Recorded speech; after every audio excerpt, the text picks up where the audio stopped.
Hi friends, welcome back to Moni's Spicy Kitchen. இன்னைக்கு நாம என்ன ரெசிபி பார்க்க போறோம்னா ரொம்ப டேஸ்டியான எக் நூடுல்ஸ் ரெசிபி தாங்க பார்க்க போறோம். இது வந்து ரொம்ப சூப்பரா இருக்கும். குழந்தைகளுக்கு நார்மலா நம்ம நூடுல்ஸ் பண்ணி கொடுக்கறதை விட இந்த மாதிரி டிஃபரெண்டா வெஜிடபிள்ஸ் எக்ஸ் எல்லாம் போட்டு நம்ம கொடுக்கும்போது ரொம்பவே அவங்களுக்கு உடம்புக்கு சத்தானதா இருக்கும். அது மட்டும் இல்லாம ரொம்ப விரும்பி சாப்பிடுவாங்க. குழந்தைங்களுக்கு நீங்க ஸ்கூல் போற டைம்ல லஞ்ச் பாக்ஸா கூட கொடுத்து விடலாம். இல்ல அப்படின்னா அவங்க வந்து ஈவினிங் வீட்டுக்கு வரும்போது நீங்க இந்த மாதிரி சட்டன் ரெடி பண்ணி கொடுத்தீங்கன்னா ரொம்ப விரும்பி சாப்பிடுவாங்க. சோ கண்டிப்பா நீங்க இதை உங்க வீட்ல ட்ரை பண்ணி பார்க்கலாம். இப்ப வாங்க இது எப்படி செய்யலாம் அப்படிங்கறத இப்ப டீடைலா பார்த்துடலாம். அதுக்கு முன்னாடி நம்ம சேனலுக்கு இப்பதான் ஃபர்ஸ்ட் டைமா வரீங்கன்னா மறக்காம சப்ஸ்கிரைப் பண்ணிருங்க. அப்படியே கூட இருக்கக்கூடிய பெல் பட்டனையும் பிரஸ் பண்ணுங்க. அப்பதான் நான் போடக்கூடிய நியூ வீடியோஸ் உங்களுக்கு நோட்டிபிகேஷனா வரும். மறக்காம லைக் பண்ணுங்க, ஷேர் பண்ணுங்க. இப்ப வாங்க வீடியோக்குள்ள போலாம். ஃபர்ஸ்ட் இது பண்றதுக்காக ஒரு கடாய் எடுத்துட்டு இதுல சரியா 2 ல இருந்து 3 டேபிள் ஸ்பூன் போல நம்ம வந்து எண்ணெய் சேர்த்திருக்கோம். நான் சன்ஃபிளவர் ஆயில் தான் சேர்த்திருக்கேன். இதுல வந்து ஒரே ஒரு பச்சை மிளகாய் இது சின்னதா கட் பண்ணி நம்ம வந்து சேர்த்திருக்கோம். அப்புறமா வெஜிடபிள்ஸ் நான் எடுத்திருக்க கூடியது பீன்ஸ், கேரட், அப்புறமா பேபிகார்ன், இது கூட தக்காளி சேர்த்திருக்கேன். எல்லாமே பாத்தீங்க அப்படின்னா ஒரு கப்பு கணக்கு பண்ணி நான் வந்து சின்னதா கட் பண்ணி சேர்த்திருக்கேன். நீங்க இதுல தேவைப்பட்டா காலிஃபிளவர் சேர்த்துக்கலாம், முட்டைக்கோஸ் சேர்த்துக்கலாம், அப்புறமா கேப்சிகம் இருந்துச்சு அப்படின்னா அதையும் கூட சின்னதா கட் பண்ணி சேர்க்கலாம். நான் வந்து இதுல வெங்காயம் சேர்க்கல. வெங்காயம் உங்களுக்கு விருப்பமானதா இருந்துச்சு அப்படின்னா ஒரு பெரிய வெங்காயம் கூட நீங்க சின்னதா கட் பண்ணி சேர்க்கலாம். இப்ப இவ்வளவு சேர்த்துட்டு இதை நல்லா வந்து வதக்கி விடணும். இது வேகிறதுக்கு ரொம்ப டைம் எல்லாம் எடுக்காது. ஒரு 3 நிமிஷத்துல இருந்து 4 நிமிஷத்துலயே பாத்தீங்க அப்படின்னா சூப்பரா வெந்து கிடைச்சிரும். இப்ப இத நல்லா இந்த எண்ணெயில வதக்கி விடுங்க. ஒரு 2 நிமிஷம் ஆனதுக்கு அப்புறமா கொஞ்சமா நம்ம உப்பு போட்டுக்கலாம். உப்பு போட்டோம் அப்படின்னா ரொம்ப சீக்கிரமாவே இது நல்லா வதங்கி கிடைக்கும். கொஞ்சமா உப்பு போட்டுக்கோங்க.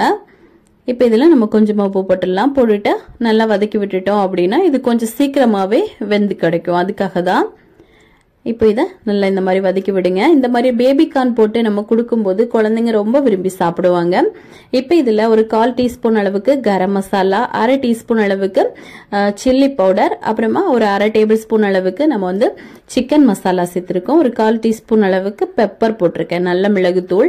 இவ்வளவு போட்டுட்டு நல்லா வந்து வதக்கி விட்டுக்கலாம். இந்த ஸ்பைசஸ் எல்லாம் பாத்தீங்க அப்படின்னா இந்த வெஜிடபிள்ஸ்க்கு ஏத்தவாறு தான் நம்ம போடணும்.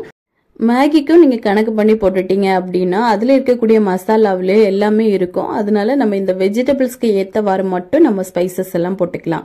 இப்ப இதை போட்டு நல்லா வதக்கி விட்டுக்கோங்க. இப்ப இது ஓரளவுக்கு கொஞ்சம் வெந்ததுக்கு அப்புறமா ஒரு டேபிள் ஸ்பூன் அளவுக்கு டொமேட்டோ சாஸ் தான் வந்து சேர்த்திருக்கேன். இது ஆப்ஷனல் தான், உங்ககிட்ட இருந்துச்சுன்னா மட்டும் நீங்க வந்து சேருங்க. இது சேர்த்தோம் அப்படின்னா ஒரு தனித்துவமான ஒரு டேஸ்ட் கிடைக்கும். அதுக்காக தான் இப்ப இதையும் சேர்த்துட்டு நல்லா வந்து நம்ம மிக்ஸ் பண்ணி கொடுக்கலாம். இப்ப உங்களுக்கு பார்த்தாலே தெரியும்னு நினைக்கிறேன். இது கொஞ்சம் நல்லா வெந்து வந்துருச்சு. இந்த டைம்ல சரியா 2 கப் அளவுக்கு தண்ணி வந்து சேர்க்கணும். 250 ml கப்ல 2 கப் தண்ணி சேர்த்திருக்கேன். நான் வந்து ரிப்பி நூடுல்ஸ் தான் எடுத்திருக்கேன். அது வந்து 2 பாக்கெட் நம்ம வந்து போட போறோம். அதாவது 2 பீஸ். நீங்க இதுவே மேகி எடுத்துட்டீங்க அப்படின்னாலும் இதே அளவு பண்ணி நீங்க தண்ணி வந்து சேர்த்துக்கலாம்.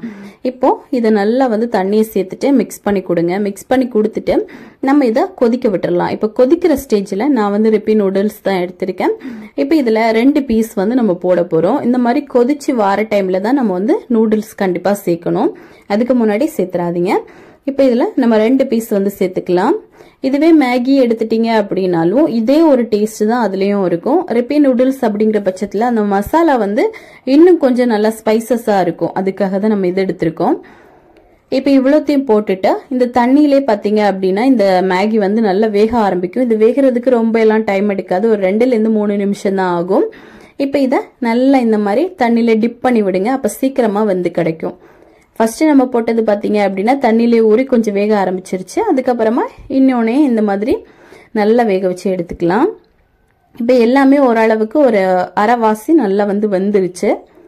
இந்த தண்ணி பாத்தீங்க அப்படின்னா முற்றிலுமா நல்லா கம்ப்ளீட்டா ட்ரை ஆகணும். இந்த மேகி வந்து இந்த தண்ணியிலேருந்து நல்லா உறிஞ்சு எடுக்கணும். அது வரைக்கும் நல்லா நம்ம வந்து வேக விடலாம்.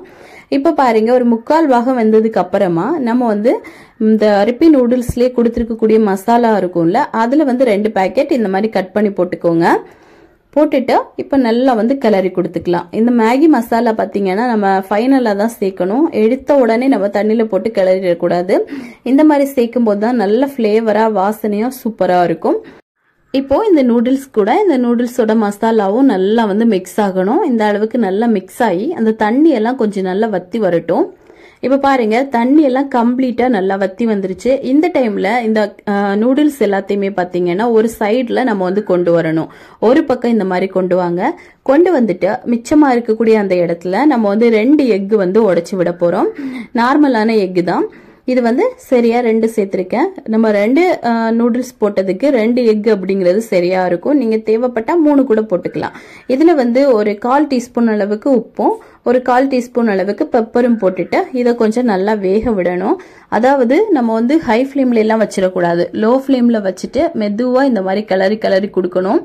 ஹை ஃப்ளேம்ல வச்சுட்டோம் அப்படின்னா மற்ற பாகத்துல இருக்கக்கூடிய அந்த நூடுல்ஸ் எல்லாம் கருகி போக ஆரம்பிக்கும், அடிப்பிடிக்க ஆரம்பிக்கும்.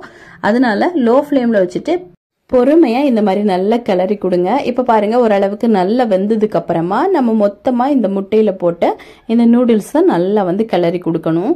இது அவ்வளவுதான், ரொம்ப சிம்பிளா வேலை முடியும். நான் உங்களுக்கு எக்ஸ்பிளைன் பண்றதுக்காக நான் உங்களுக்கு வீடியோ போட்டிருக்கிறது. கொஞ்சம் டைம் எடுக்கிற மாதிரி இருக்கும். நீங்க வீட்டுல செய்யும் போது ரொம்ப சட்டுன்னு ஈஸியா செஞ்சு முடிச்சிடலாம். இப்போ அவ்வளவுதான், நம்மளுக்கு சூப்பரான நூடுல்ஸ் வந்து ரெடி ஆயிடுச்சு. Egg noodles. இது வந்து நல்லா சுட சுட இருக்கும்போது சர்வ் பண்ணுங்க. அவ்வளோ டேஸ்டியா இருக்கும். ஸோ கண்டிப்பா நீங்களும் இது உங்க வீட்டுல ட்ரை பண்ணி பாருங்க.